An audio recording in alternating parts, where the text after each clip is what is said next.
Dewan Kehormatan Penyelenggara Pemilu atau DKPP menggelar sidang dugaan pelanggaran etik atas tindakan asusila Ketua KPU Hasyim Asyari terhadap anggota Panitia Pemilihan Luar Negeri atau PPLN. Ketua KPU Hasyim Asyari hadir, perwakilan dari Komnas HAM dan Komnas Perempuan juga turut hadir untuk mengikuti jalannya persidangan. Hari ini merupakan sidang perdana dugaan pelanggaran etik Hasyim Asyari. DKPP juga mengundang beberapa pihak terkait sebagai saksi untuk hadir hari ini, seperti publik figur Dedi Mahendra Desta hingga anggota KPU RI Betty Epsilon untuk dimintai keterangan.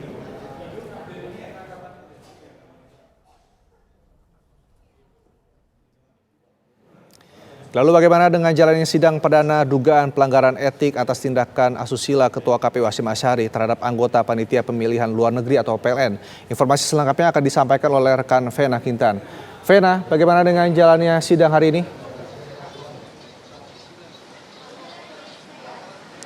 Ya, selamat siang Rendra dan juga pemirsa. Sampai saat ini masih berlangsung, artinya sudah sekitar 2 jam lebih sejak dimulainya pada sekitar pukul 9:30 waktu Indonesia Barat, sidang etik yang digelar oleh Dewan Kehormatan Penyelenggara Pemilu atau DKPP terhadap Ketua KPU Hasyim Asyari atas dugaan tindak asusila terhadap Panitia Pemilihan Luar Negeri atau PPLN. Nah, sidang ini rencananya sebelumnya dimulai pukul 9, tapi baru dimulai sekitar pukul 9:30 dan digelar secara tertutup, di mana tadi setibanya Ketua KPU Hasyim Asyari ini tidak mengatakan sepatah kata pun kepada rekan-rekan media dan langsung masuk ke ruang sidang untuk mengikuti jalannya persidangan. Nah, selain Ketua KPU Hasyim Asyari, juga tadi kami melihat kehadiran dari pihak pengadu, dalam hal ini tim kuasa hukum yang diwakilkan atau dipimpin oleh Aristo Pangaribuan, dan juga ada beberapa pihak lain yang juga turut hadir, diantaranya adalah perwakilan dari Komnas HAM dan juga Komnas Perempuan yang memang kedua lembaga ini hadir untuk memberikan keterangan atas pemanggilan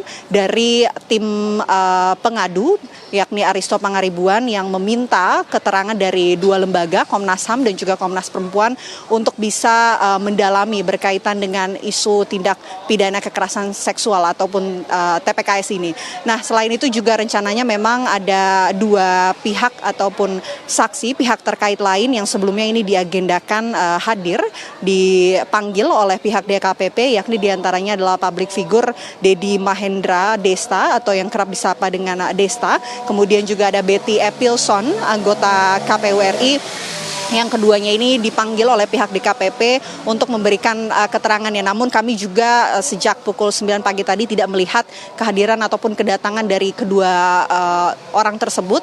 Belum ada konfirmasi juga dari pihak DKPP apakah keduanya ini hadir ataupun mangkir dari pemanggilan DKPP hari ini. Tapi yang pasti Rendra dan juga pemirsa, ini sudah 2 jam, hampir 2,5 jam lebih sidang etik digelar secara tertutup. Poin-poin apa saja yang ditanyakan ini kami tidak bisa mengetahui dan masih menunggu keterangan dari pihak DKPP maupun Ketua KPK Hasyim Asyari. Dan yang disampaikan sebelumnya ini dari pihak pengadu, yakni Aristo Pangaribuan, ada beberapa pokok aduan yang tentunya juga ini akan didalami dalam sidang perdana sidang etik yang dilakukan oleh DKPP terhadap Ketua KPU Hasyim Asyari. Di antaranya ini adalah teradu, yakni Ketua KPU Hasyim Asyari ini diduga mengutamakan kepentingan pribadi dan bahkan memberikan perlakuan khusus kepada pengadu yang bekerja sebagai anggota PPLN Den Haag Belanda. Dan selain itu juga teradu diduga menggunakan relasi kuasa untuk kemudian mendekati dan juga menjalin hubungan dengan pengadu, dalam hal ini anggota PPLN Den Haag Belanda.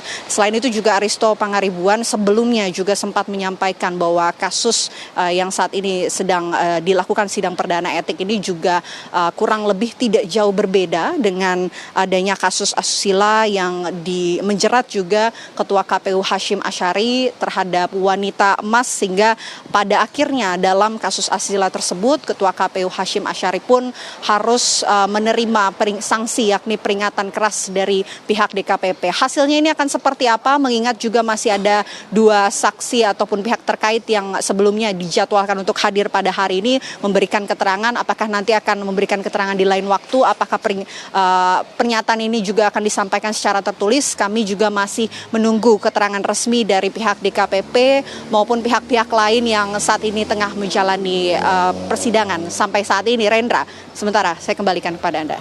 Baik, terima kasih Vena Kintan, informasi langsung dari gedung DKPP di Jakarta Pusat. Selamat bertugas kembali.